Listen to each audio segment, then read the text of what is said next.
so we are back. I'm going to be still figuring out lots of little quirks in the system, but hopefully the streaming will be smoother today. I cannot guarantee it, but that's the goal. And we are going to be having a look at doing a few more bits and pieces. So yeah, let's see what we've got. So currently we are looking at a pseudo Lyosiris. I have also got the deck that we had started in the last one here. I need to put my light on. It's a bit brighter in here, although I appreciate that ring light then makes your vision a little worse, but it makes mine a little better, so that's how it goes. But yeah, this is a deck we started last time. I'll try and finish this off a bit more. This will come down, all the matrix. I'll try and do a bit more in the middle. I have dinged it. I don't pretend it's perfect. It's a bit challenging trying to do multiple things at once, like streaming and prepping. But yeah, so we'll put that one to a side for the minute. We will have a look at this one. So from when it was found, you can just see the edge here, and then give it a tap, and you can see there is the center here, broken body chamber here that will run around. So we'll try and expose all of this and hopefully do a reasonable job. You can actually see some of it goes here. There's an argument to be made that we should actually prep it from the other side, but I don't have this little piece which would then possibly be glued on to then flip, reverse it. But we are then just going to do this side here. But as you can see, it's been sitting around a while. I've got fluff and things accumulating on things in my shed. But yeah, so that's the game plan for today. I've got a chisel tip on to start with. It's the 3mm, so we'll be just trying to blitz through the top of this, trying to be a little careful as to not explode everything. A few people asked if I could do some zooming in on the camera. I will try to remember to do that as we go. But yeah, bear with me. It is only stream number 2. And it is far from perfect, the setup still. I need to get a better light on that side up high so that this one that's currently not attached, which used to live up on my the glass, is a lot better for seeing things. But unfortunately, if I put it on the glass, you then can't see. So yeah, needs a little bit of a think. But that's the plan. Apologies for the squeaky chair. That will get sorted in time too. So yeah, let's get everything up and running on my side. I'm going to mute myself as I go. You get the lovely music again. It's all the YouTube standard free music. But yeah, that's the plan.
So I'll try and show off what I'm seeing here.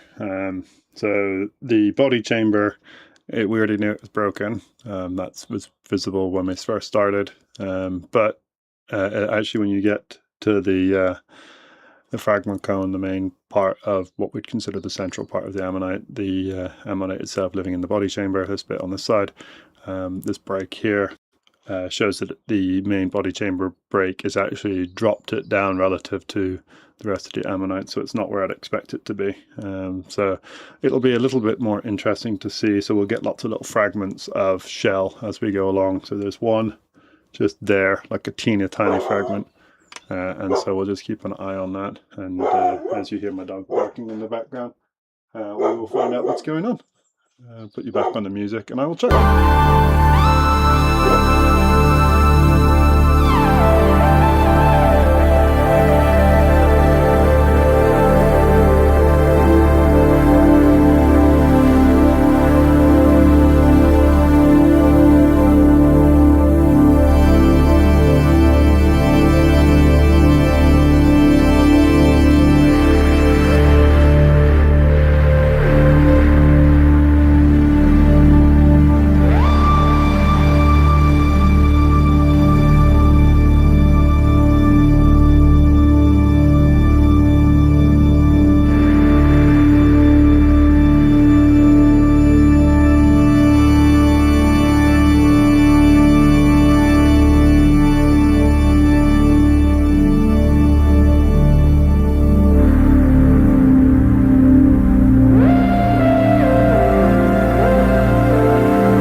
So yeah, just still working along. We'll get some light on it just to hopefully make it a little easier. So this little bit of shell that I saw earlier from the body chamber is getting much bigger. We've got a little bivalve here. Not super surprising, as on the other side there is a bivalve visible from just the worn section. So we knew there was bivalves potentially in it, and so that's what this little bit that's coming out is. It is likely to be removed as I prep, but we'll see how it goes. But yeah, this outermost whorl is going to be a mess. It's going to make it a little tricky to prep. I am likely to lose some bits of it, but we'll see what we can do. It'd be cool to keep as much as possible. I really like trying to keep my fossils as they were. I'd rather not remove bits if I can help it, but sometimes you've got to remove bits to be able to prep them properly. So we'll just see how it goes.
This is a pseudo, quite a nice sized one, a bit worn as I showed at the beginning of the stream, so this is how it's found. It's just a bit visible there. The pseudos you tend to get single ones in blocks. You can't find multi-blocks at Ravenscar, but for the most part the pseudo-Laosaurus lectens, which I believe this is likely to be, tend to come as individuals on their own blocks.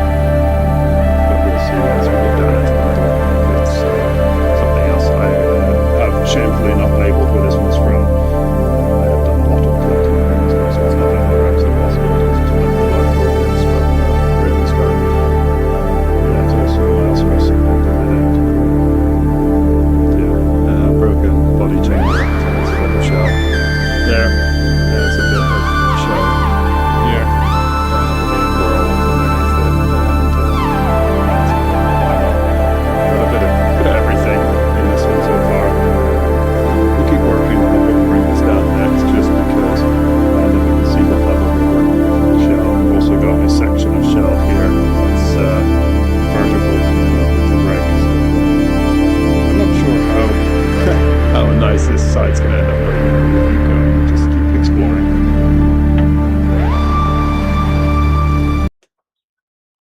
And one day I'll remember to turn off the music when I'm saying all these things, so Spark, sorry if you didn't hear that.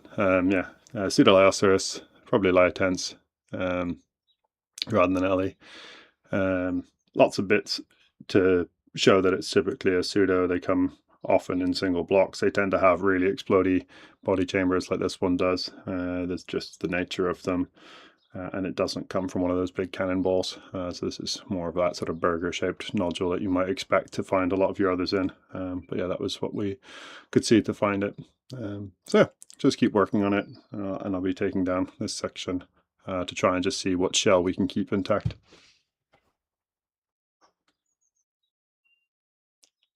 And bear with me as I continue to figure out the sound settings and all the rest.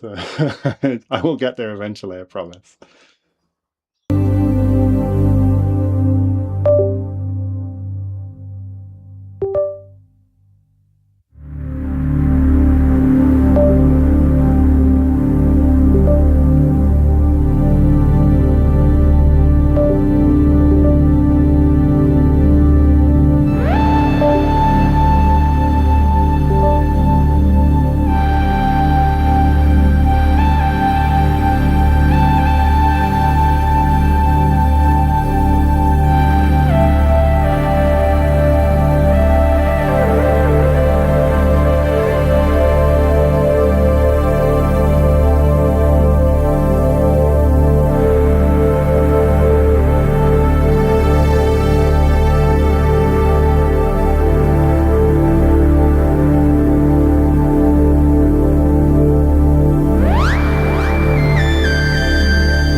Yeah, it's also one of the joys of pseudos is they prep a lot cleaner than the other species. So LEs tend to be in ridiculously hard pyritic nodules, and you have to work really hard, whereas pseudos tend to be in much nicer nodules, and the nature of their ribbing is that it's really fine, and so as you prep, it pops off a lot cleaner. So this is going quickly, not because I'm particularly skilled, but because there's no ribs for the matrix to get stuck on, so it pops off fairly cleanly as we go.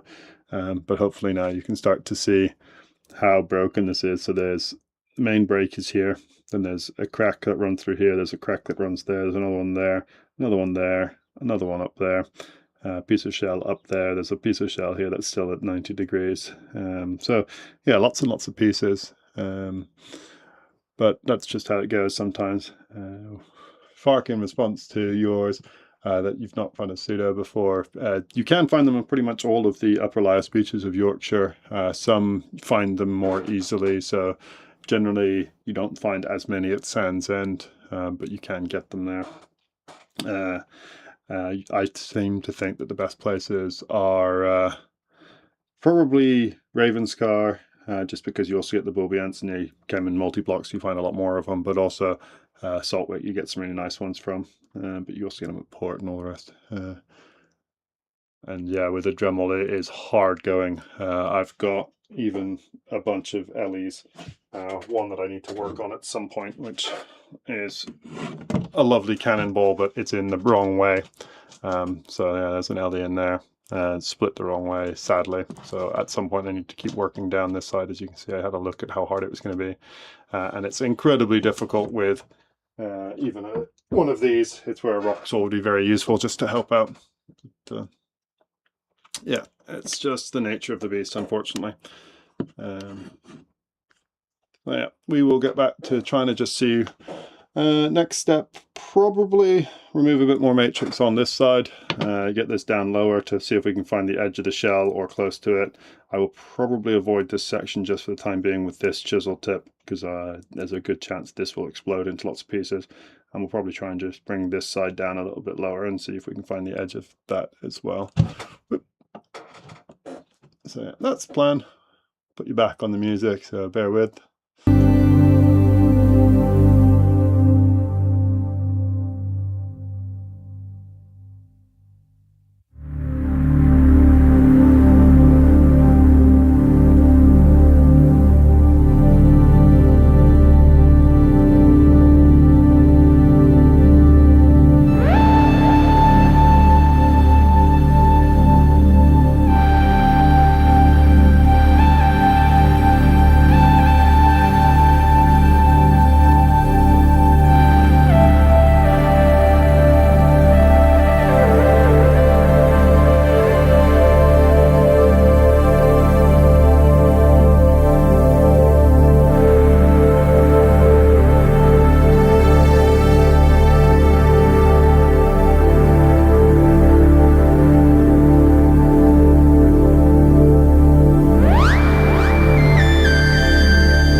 yeah, I'd say Zoic is one of those places. It's a pain in the butt to get up from, but most of Yorkshire's a bit like that. The only one that's really got a car park close to the beach is at Runswick, and yeah, that's a bit of a trek, especially after the generally long walk on the beach there. So yeah, slowly going.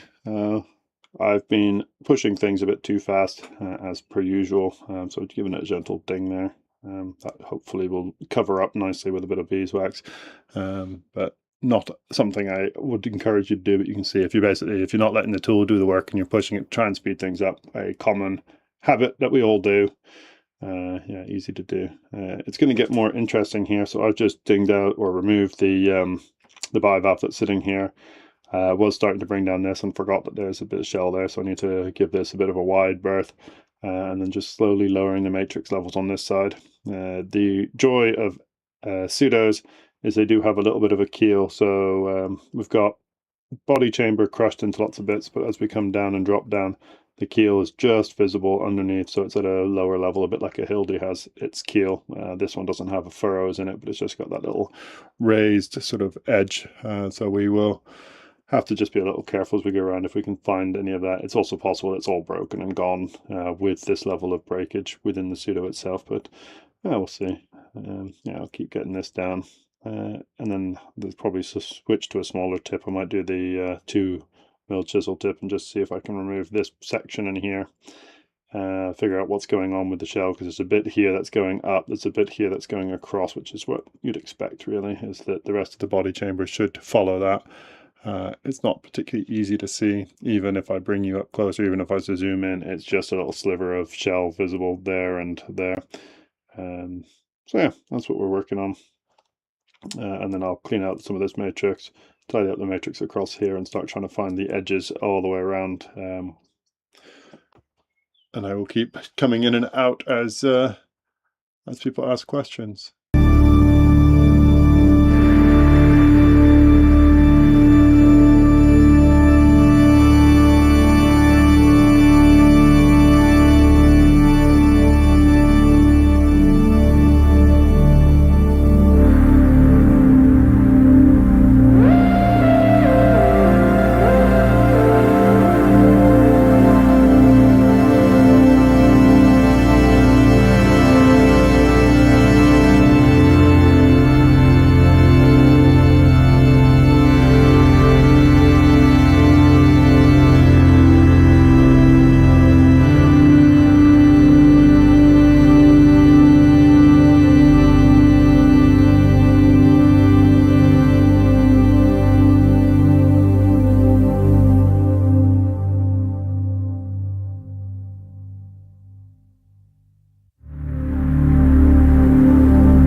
So for the question on favourite fossil to prep, in general I like the Hildy family, the Hildosteridae or Hildosteridae or whatever it is. So that is basically the Harpos, the Cleves, the Ellies, and the Hildoceras themselves. So Hildies prep really nicely, a bit like Pseudos. They pop off fairly cleanly because the ribbing is sort of nice, smooth, gentle ribs rather than those sort of defined DAC ribs. So yeah, if you can see the difference, the ribs basically don't look like they exist on this one versus these tough ridges. And so in general, these are a lot easier to prep. They pop a lot cleaner as you're prepping. There's a little bit of fiddling around with that little keel edge as you go, but when you don't get that on the DAC, I appreciate. But these ones often are in really pyritic nodules, kind of not dissimilar to Ellie's, I guess. But when you get down to them, you still got a lot of work to do to get the actual the matrix off, whereas the matrix tends to just come away as you go. So yeah, I much prefer Hildies and their relatives to the DACs and their relatives, just because the ease at which they are to prep. But that being said, I've prepped probably more DAC relatives. I'm just looking up on the shelves of things I've prepped over the time, just because I've got more finds, but there's plenty of Grammos as well up there, just also because I have an awful lot of those. Yeah, so that's my favorite things to prep, is just, yeah, give me a Hildy. I love a good Hildy.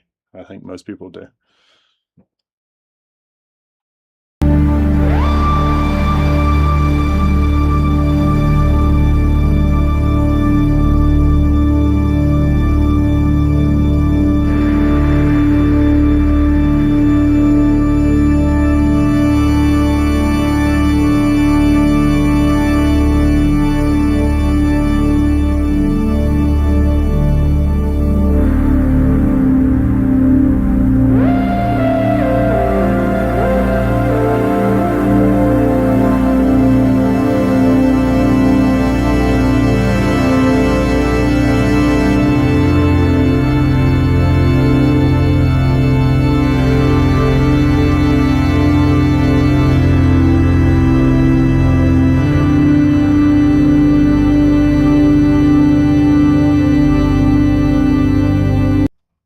Hildies are fab ammonites. I really love them. I've got a couple of big ones, but still chasing in big Hildy bifrons. But I've got a pretty good selection of Lusitanicum, mostly from Zoic.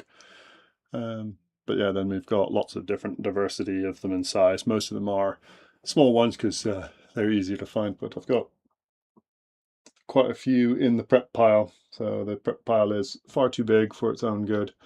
And I've got an awful lot of things to start working through. So I'm working through just the stuff that's on my bench at the minute, as stuff I've sort of thought was good to do.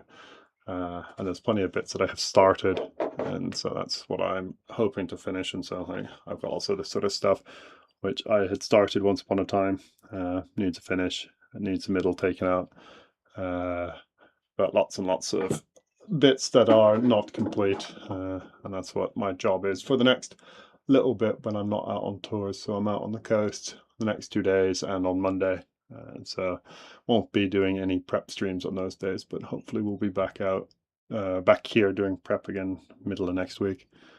So we will see what we can do with those, but I'm going to keep cracking on with this one. I'd like to see if we can get this one at least done before I finish up this stream and break for lunch. I probably will be back in the afternoon as well.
glad you're enjoying the stream, Fark. Yeah, just to keep everyone in the loop, what's going on. I swapped from the 3 down to the 2mm chip, 2mm chisel tip, just to get a little bit more control and get into some of the finer bits. I did get down into here. Sadly, I have done the silly thing and touched the ammonite. Goal not to touch it, obviously. So there's a couple of little white marks that you'll see there. Another one there. That's what I did with the 3mm earlier. But we're then slowly exposing that little bit of vertical shell. The rest of it's pretty much exposed, I think, of what's going to be there. So this body chamber, as I said a few times, is exploded into all hell. This edge here doesn't seem to be anywhere, so I have no idea where this outer part has gone. Whether it's dropped down into the matrix or not, I don't know. I can't see it, so it's a guess to it, but I will prep along the edge of this and treat that as the edge of what we're actually going to see. And then, yeah, try and tidy this edge up, try and get this bit here defined, and then we'll smooth down the matrix and have a look at getting this middle out. So there's still quite a bit to do, but it's only 12 o'clock. Fark, I'm glad you're enjoying the streams. It's nice to have people here just asking questions and being involved. I'm going to be prepping anyway for a lot of time, so I'm hoping to get better at it, so we get fewer of those dings, the little white marks. No one wants them. But also improve the stream quality as we go. It would be nice if some of the experienced preppers did it. I would have been watching them all through COVID if they had been.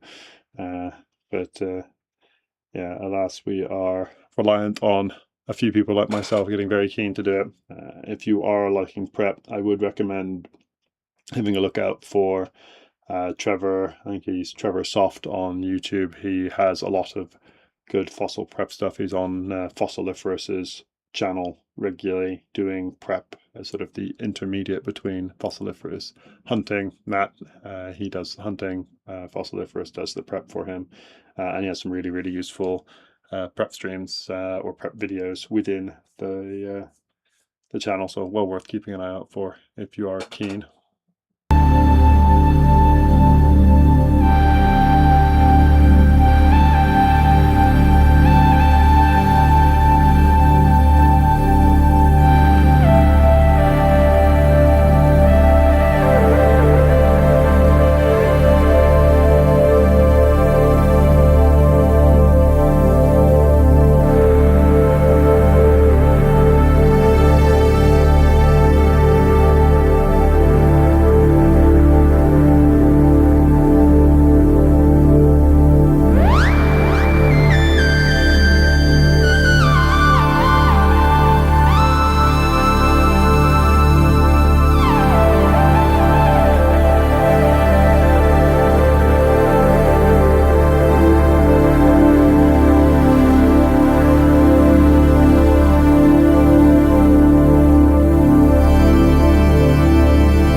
Yeah, I was gonna say, so there's a couple of little things coming in there. So Fark, yeah, it's as far as streams, not an awful lot of people do them. Lambo's done a few, but I'm not surprised he's not doing a lot of them. He's he's got too much on his plate for his own good. He may well pop in here occasionally because he and I do chat. But he's also doing a university degree whilst full-time job, and also his YouTube channel, and being far too successful at finding fossil penguins and birds and all sorts of goodies from New Zealand. So if you don't see his stuff, well worth checking out. He's got some fabulous finds, but also his prep is amazing. Very jealous of what they have down there. Although I do laugh when he's like, "Oh, this crab's really difficult. It's got some pyrite on it," and just crying inside because yeah, all of our stuff is pyritic up here. And then show, yeah, as far as what you need to prep at the level that the best preppers do, it is silly. So I've got a single pen with 3 different tips. I don't pretend that I'm doing badly. I've done pretty well because it's a nice pen. I really recommended it. Maya from Zoic, if people are interested.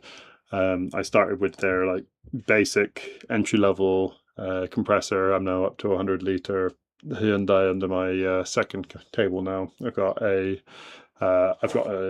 fancy dust extractor, but it's just a Hoover with a HEPA filter, and it's rated for medium level. It probably should be even higher level for dust extraction out of here.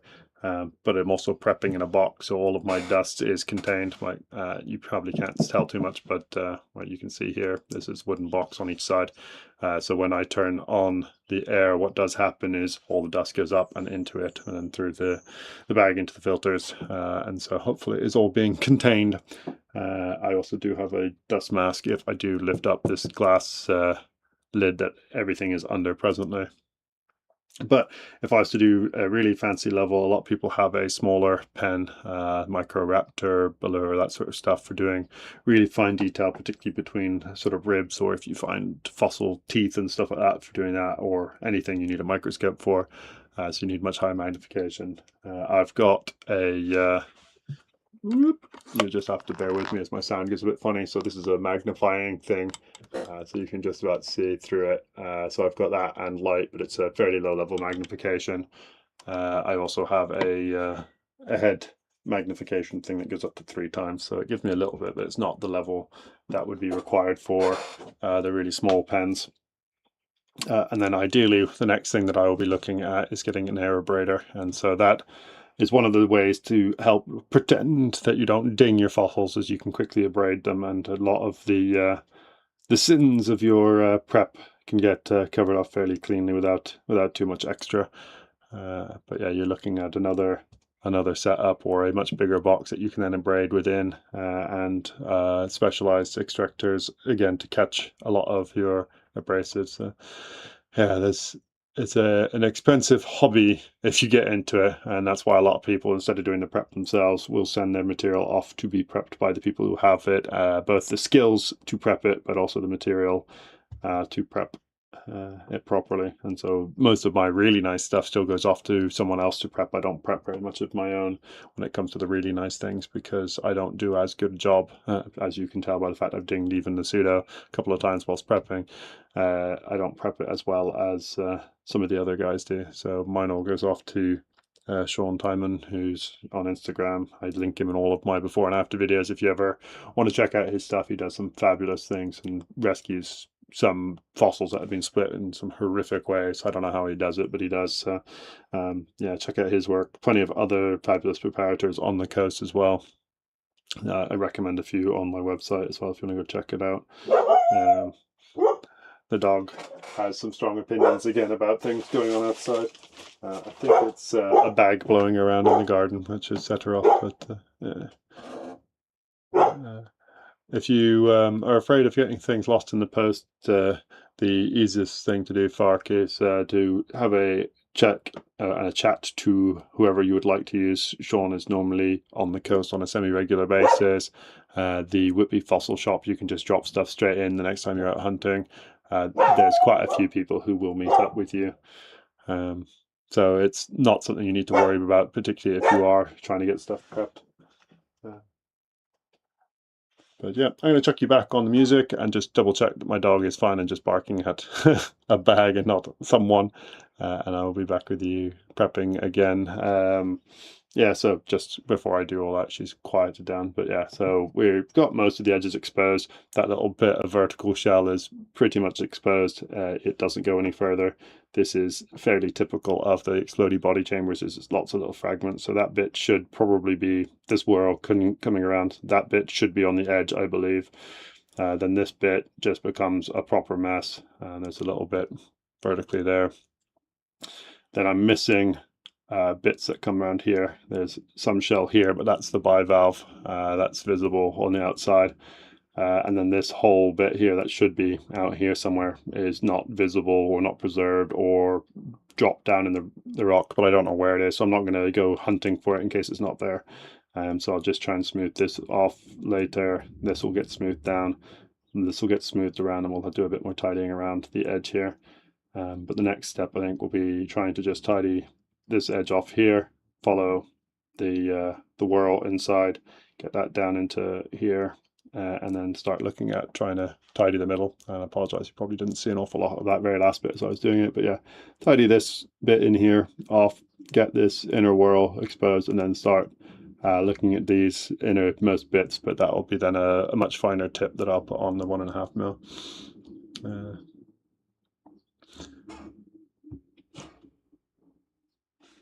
As for yeah, what people in the past achieved is incredible. What the level of prep some people managed back in the old day with basically just a hammer and a chisel. But that being said, it was also worth remembering that there were some really fine stonemasons pretty much everywhere, because each town and village would have had someone who had to build stuff, and they all would have been very good stonemasons. So perhaps not surprising that people were good with hammer and chisels when that was the building method back in the day. But even more impressive, yeah, when you look at the really fine detail that some of the people achieved. But yeah, most impressive. At the same time, some of the prep back then wasn't always the best, so there's been a fair few bits that have been re-prepped and abraded and retreated in recent times to bring them up to a level that they could and should have been at. Yeah, it's always the challenge and always the balance that there will be new tools and techniques coming along that will be better able to expose the fossils. So are we best to expose them now to show them off, or should we keep some of our best things in the rock and wait for future technology? And so a lot of the stuff I did research with, we actually were using CT scans to look inside the rocks, and then you don't have to prep them out. You can just use the digital images to have a look at what's inside. And that was a lot of my research for quite a few years in academia, is the digital preparation, as we call it. Yeah, I'm going to put you back on the music and get back to it.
Right, if you didn't catch that, what I've done is changed my tip. So I was on a 2mm chisel, now on a 1.5 point. With that, I've also turned down the pressure on the system because the point obviously is much smaller. You don't need as much power. It will go through stuff just fine on a lower pressure. Also, if you keep it on the high pressures, every chance you put a ding in it and there are lots of little pointy dings is not ideal. We're not trying to do that. So we are mostly exposed now. There'll be a little bit here just to see if I can find this keel edge. So I'll bring it up as high as I can without zooming in because I don't have enough hands, not an octopus sadly. But yeah, you might just be able to see that there's a little tiny keel that runs along the edge here. We'll see if we can find it underneath this last little bit of matrix just in here. And then yeah, the goal is to see if we can get out most of this middle. But I will apologize if the quality goes down a little bit. I will be looking through my magnifier, so you'll see that at least appearing now as I work under a bit of magnification to just try and see what's going on. So yeah, apologies if it looks a little worse because we've now got light just up here, but yeah.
It's very slow going and a pain in the butt to get into. I will take you across and have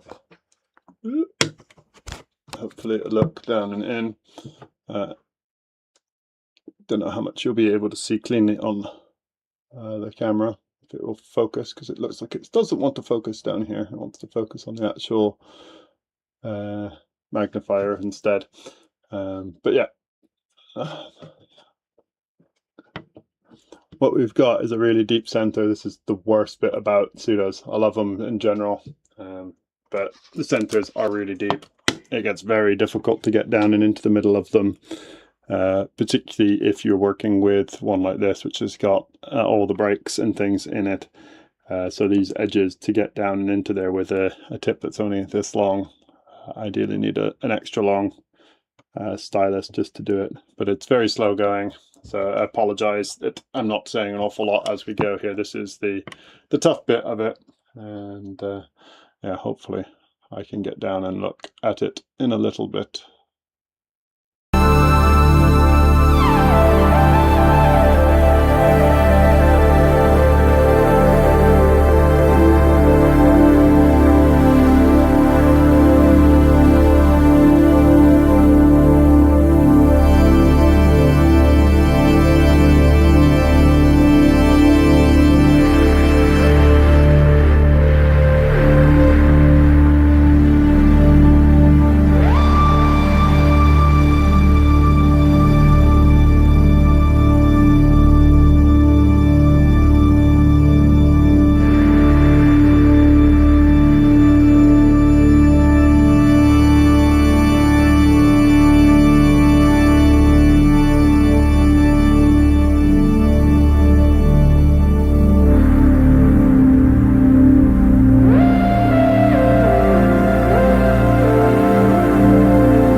I'm here. I am still doing stuff. Yeah, apologies if it's a bit tricky to see what's going on. Let's see if I can do a zoom.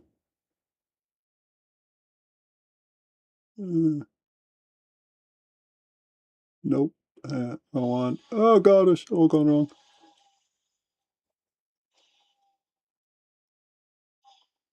Ah, there's the zoom function. Right, got it. All right. So tricky. This is the joys of the middle of pseudos. They are basically vertical, straight down, and so you're trying to slowly work around the matrix on the edges. So hopefully you can see I'm working around, trying to get down and trying to find where the shell of the next whirl is.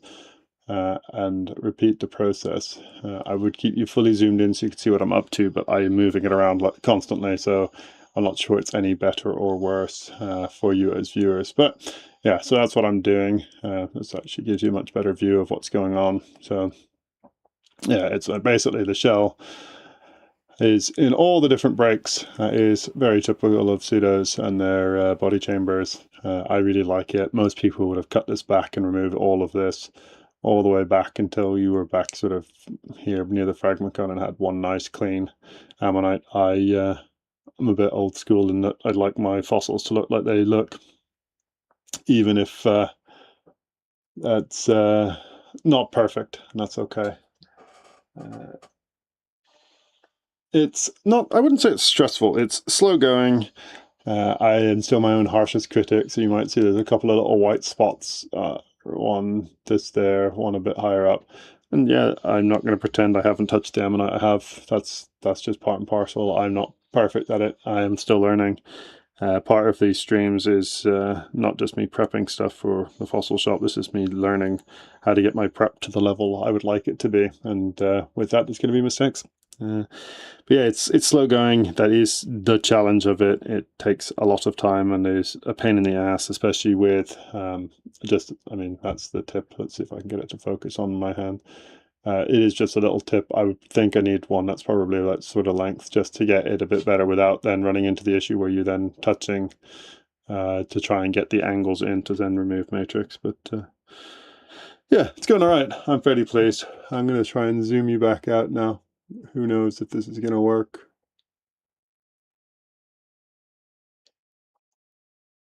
There we go.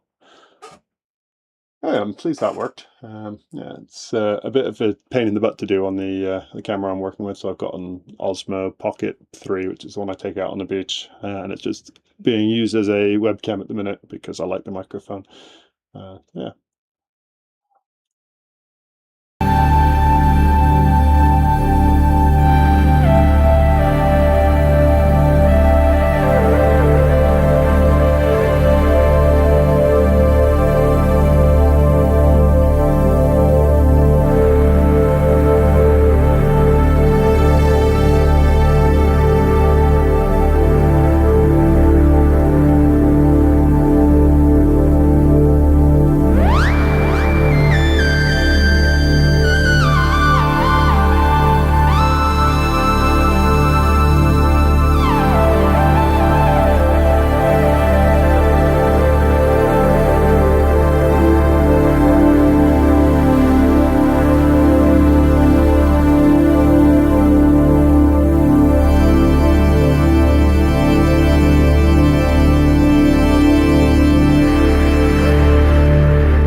Yeah, so the challenge continues, although it's got to a point that I think I'm not actually able to get any further with it. It's about as good as it's going to get with the tips and tools I have in the middle there. It's a proper pain in the backside getting right down into the middle of it. So what I'm going to just have a quick look at before pulling out the grinder is just to see if I can find a way just to clean off the edges here. I say find a way, it's just going to be with the tool I've currently got. See if I can find a tidying of this bit, and then we'll give it a bit of a grind and see what we can do. And then I'll give it a quick rinse, and then you can see what it looks like, hopefully a bit cleaned up.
Sorry about that, just had you fully zoomed in whilst I was doing it. But yeah, so I think we're about as close as we're going to get to the whole ammonite being out as I'm going to do it. I'm going to give this a grind now.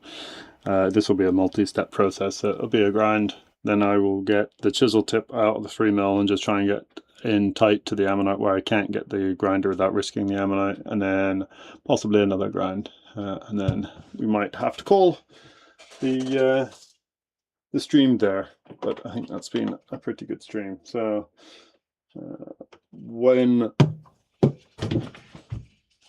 we get started with this, I'll have you muted again, but if anyone wants to know, this is a rotary Dremel. I have no idea which one it is. 4250. 4250. It's the standard one, or one of the standard ones that people use. You can get an extension tip, which I do have. I need to get it. That then brings this out into another much smaller handheld device. What it does though is turn it on, it spins up. You got a dial here to control how many 1,000 RPMs it does. It's on like 20,000. It's going to turn up an awful lot of dust, so my extractor is going to be on higher. The problem is with this, I don't actually have a dust blower. A lot of people have like an additional handheld sprayer just to help move the dust, so you'll see me occasionally pick up my Dremel just because it's got air when you put it on high enough speed. Let's see if I can make it kick up.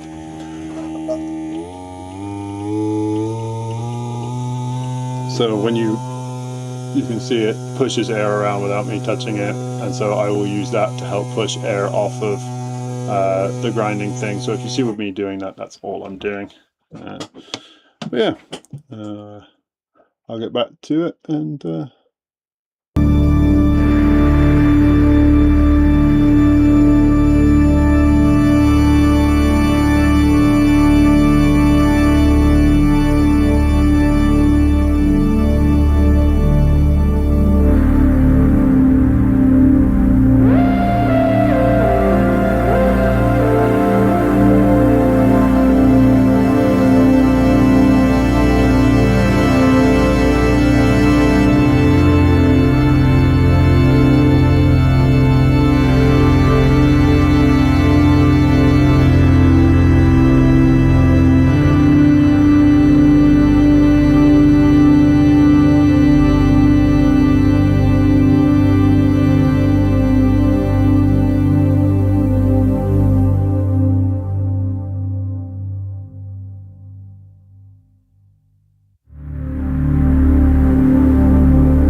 So hopefully you can see that sort of first pass of smoothing.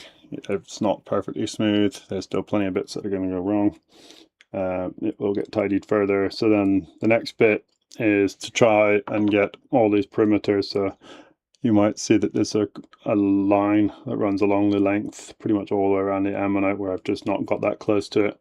I'll get a chisel tip, probably the big one, and go really low pressure and power, and then try and just smooth these down. And then I might bring the grinder back in just to try and do the last bits, and to try and get bits like this where you might see there's a little darker grey section where it's just a bit lower cut out, just to try and smooth them in.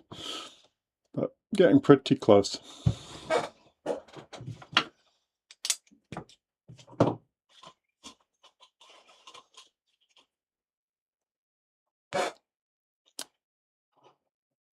So if you're just wondering what you're hearing, it's me just moving around, trying to sort out getting the chisel tip back on. So I have to change the entire head of the pen. So it comes out. Yeah, just replacing that. Now,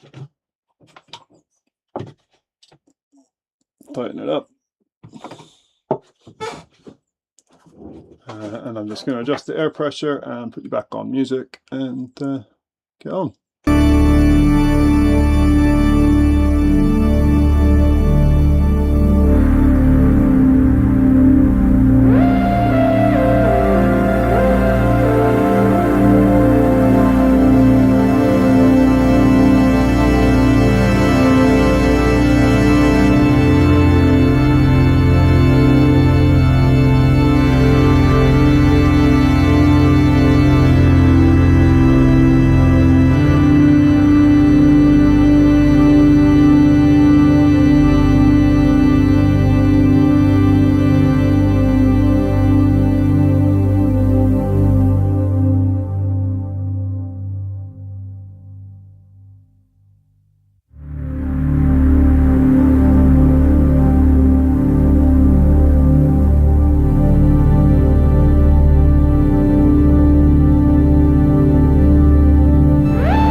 Thanks, Farhan. This would be where if I had an abrader, life would be a lot easier. So all I'm doing, you might just about be able to see. I will zoom you in.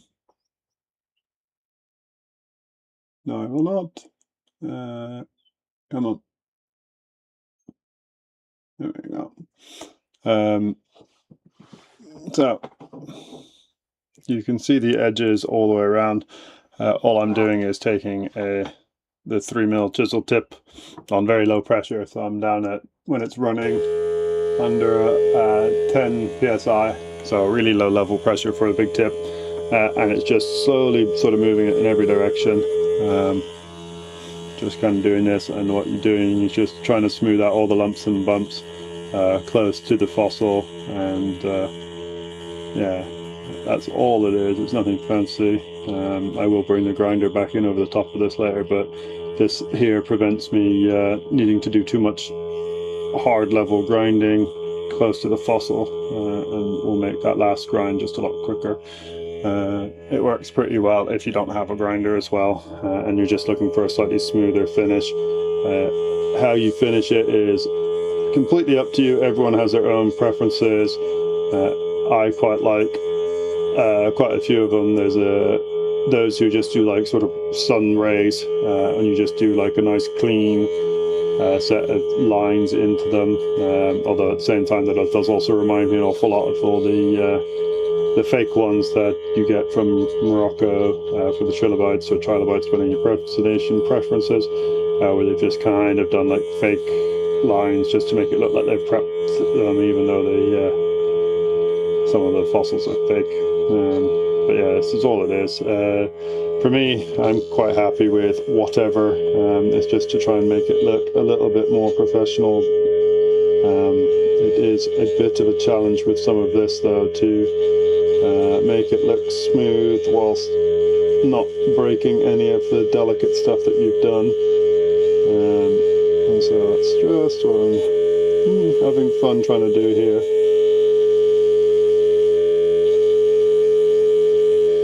And trying desperately hard not to break this bit of shell that I've saved in its upright position.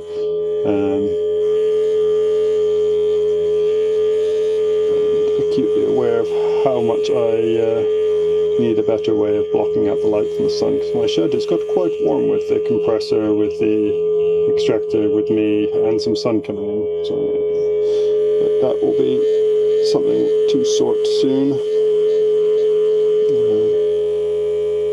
Oh yeah, I didn't do any of this bit here.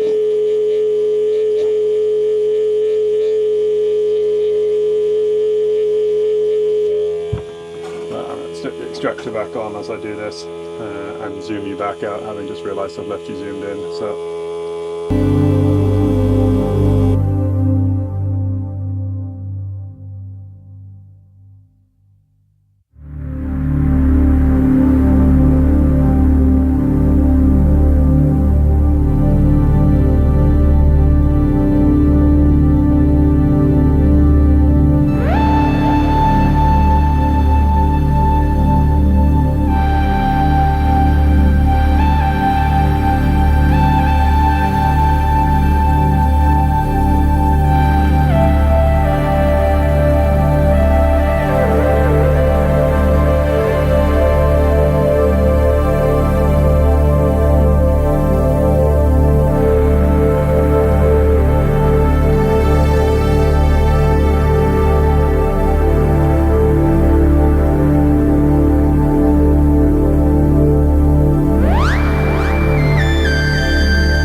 try that again, bear with me. I'm just going to go give this a quick rinse in some water, just get the last bits of the dust off, particularly in the middle bit, bring it back and then put a quick layer of varnish on it. I'll show you how the beeswax can be used to cover up some sins like the ding.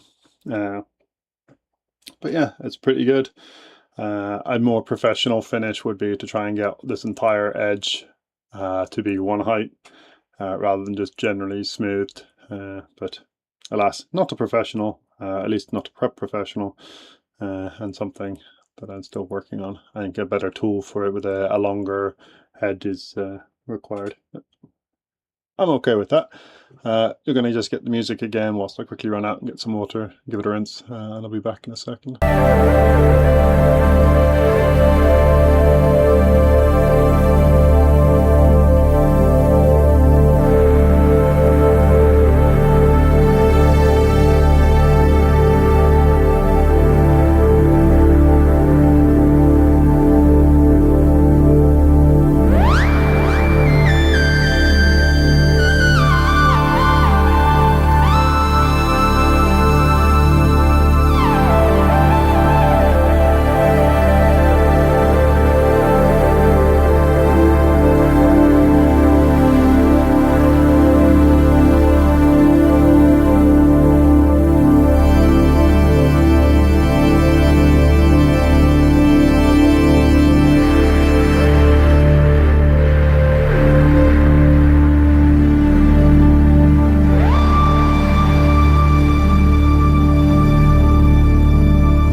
Dust on it. That's the whole point of doing it with a rinse. But just note I am here, I'm not just muting you for the sake of it.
Right, so that is it. I apologize for the sun that's now visible up here.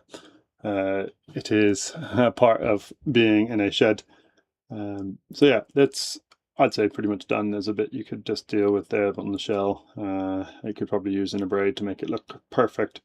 And the middle is not 100% done. I say done, it's not 100% as good as it could be. Let's see if I can get some more light on you.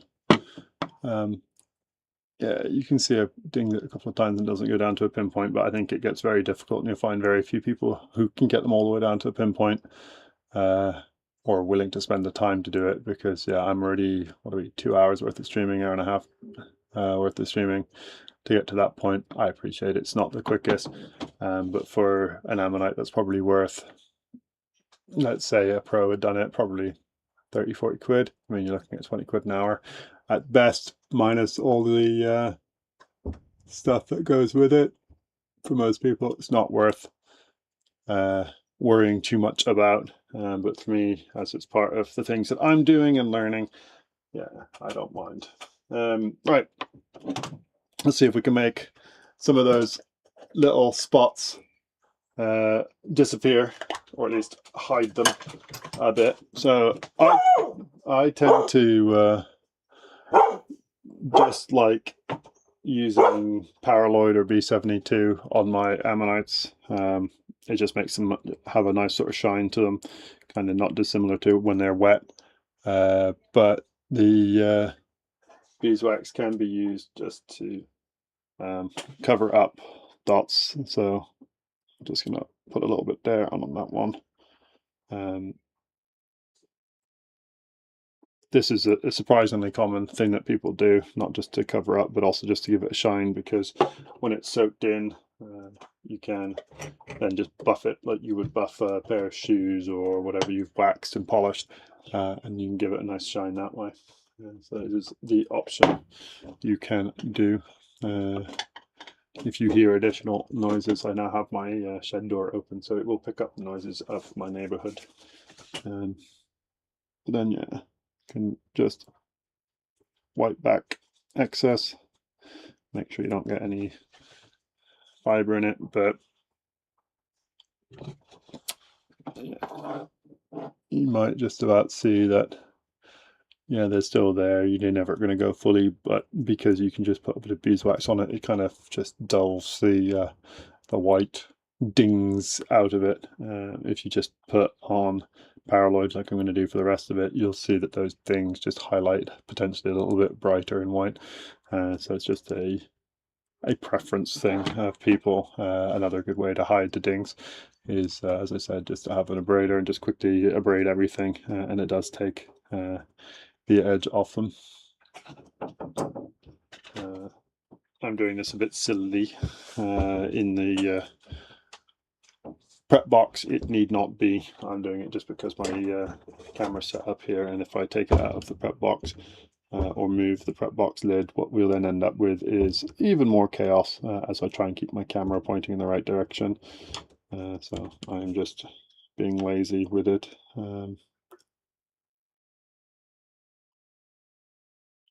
Yeah, it's just painted on. There is the lovely bit of fossil prep, which is that fun combination of art and science, and obviously I lean generally more scientific in why I keep my preps the way I do. I like them to look as natural as possible. I'm not doing a great job with this because I'm getting all the matrix around the edges, which you kind of want to avoid. But not the end of the world. It's not going to kill anyone. The joys of the Paraloid is it's acetone based, and so if you accidentally get it somewhere you don't want it to, put a bit of acetone on, and you can brush it off. PalaeoTech does not sell beeswax as far as I'm aware, but you can buy it in pretty much any of your home stores. It's literally just beeswax for wooden polishing things.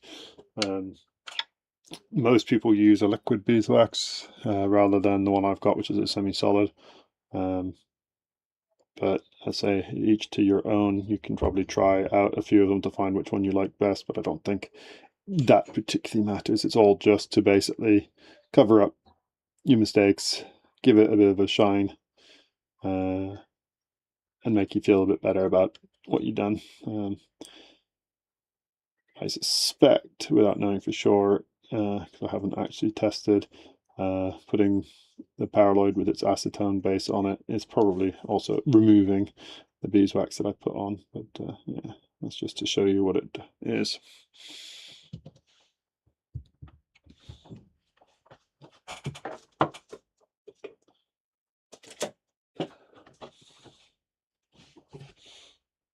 If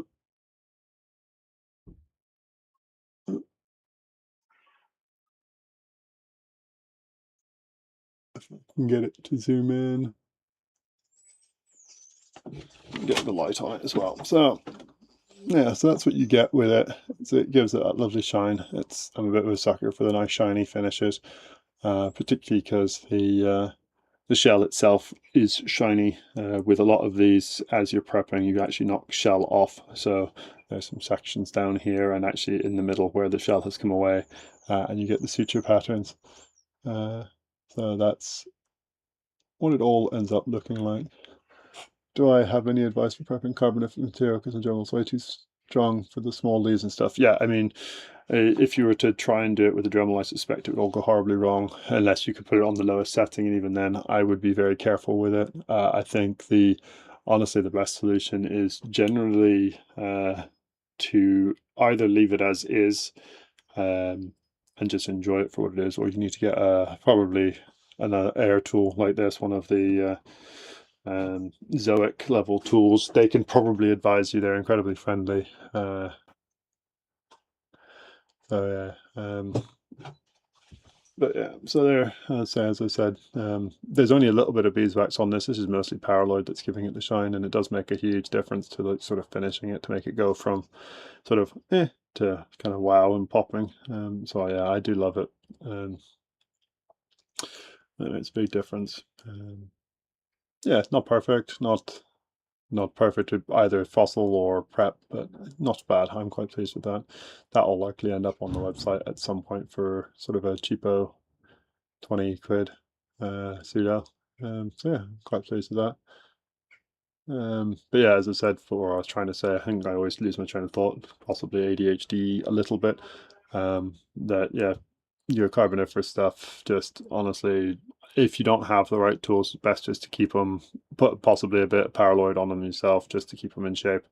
And then when you get a tool, be one of the fine versions of this, that will be what you need.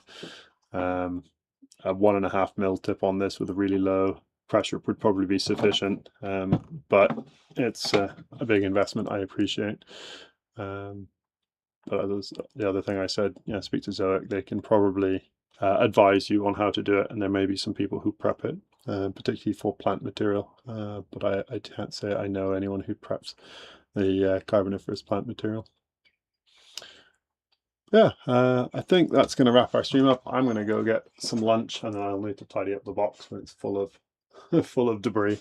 I will be finding a way to secure this light, if not this one, a different one to a higher position, which will then allow a better view as we go. So yeah, do check out the website if you want to see the hunting videos. Check out the website if you want to see any of the stuff in the shop. There is quite a few bits I've just added from my own prep, and there's some really nice stuff that Sean prepped for me as a professional, and you can check out the difference between them. There's also a cost difference as well. And then yeah, if anyone wants to come out and come find their own fossils, just check out the website. Plenty of tour dates still going. But as I said at the beginning, I'm out on, well, tomorrow, Friday, Monday for tours. The one on Monday is the giveaway from earlier this year, and so do have a look online if you want to come out. We do find a lot of stuff, and you get to take a lot home, and you can have a chance to prep your own things. So thanks everyone for watching. I hope this worked, or felt like it worked a lot better than the last stream I did. So I hope everyone has enjoyed, and I will catch you in the next one.